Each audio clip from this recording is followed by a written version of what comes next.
আসসালামু আলাইকুম বন্ধুরা, কেমন আছেন সবাই? আশা করছি সবাই খুব ভালো আছেন।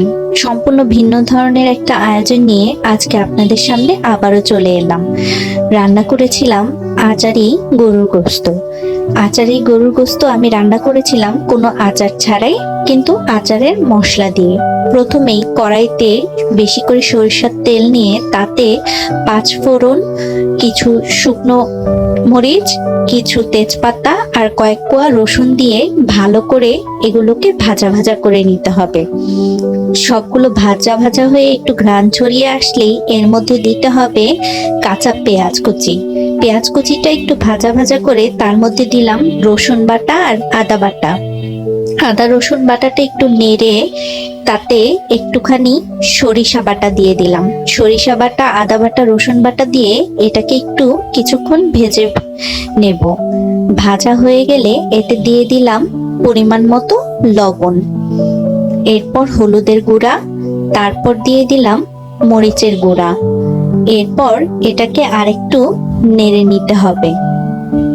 নেড়ে মশলাগুলোকে ভালো করে কষাতে হবে। এরপর দিলাম ধনিয়া, জিরা আর গরম মশলা গুঁড়া।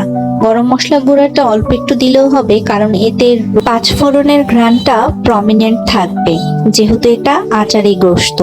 এরপর মশলাটাকে ভালোভাবে তেল উঠে আসা পর্যন্ত কষিয়ে নিতে হবে। তারপর দিয়ে দিলাম ছোট করে কাটা গরুর মাংসের টুকরা। আমি ছোট ছোট করে কেটেছি, কারণ এটা আচারি গোশত। আপনারা চাইলে আরেকটু বড় করে বা আপনাদের পছন্দ মতো টুকরা কেটে নিতে পারেন।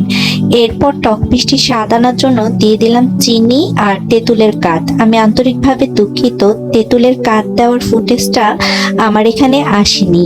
তেঁতুলের কাঠটা আপনারা আপনাদের স্বাদ অনুযায়ী দিবেন, যে যতটুকু টক খেতে পছন্দ করেন।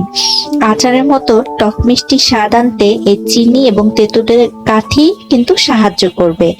এরপর ভালো করে সম্পূর্ণ মাংসটাকে কষিয়ে সেদ্ধর জন্য পরিমাণ মতো পানি দিয়ে দিবেন।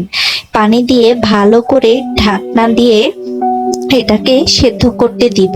সেদ্ধ করার পরে মাংসটা এরকম শুকিয়ে মাখা মাখা হয়ে আসলেই তৈরি হয়ে যাবে আমাদের আচারি গোশত। এটা খিচুড়ির সাথে খুবই সুস্বাদু লাগে। এছাড়াও পরোটা বা ভাতের সাথেও খেতে পারেন এই আচারি গোশত। রেসিপিটা সবাই একবার ঘরে চেষ্টা করে দেখবেন। খিচুড়ির সাথে যে কোনো আচার জাতীয় জিনিস তো এমনিই ভালো লাগে, আর সেটা যদি হয় আচারি গোশত তাহলে তো কোনো কথাই নেই। এই রেসিপিটা খিচুড়ির সাথে আমাদের ঘরের সবারই খুব ভালো লেগেছিল। আজকের মতো তাহলে এ পর্যন্তই। সবাই ভালো থাকবেন, আমার জন্য দোয়া করবেন। আল্লাহ হাফেজ।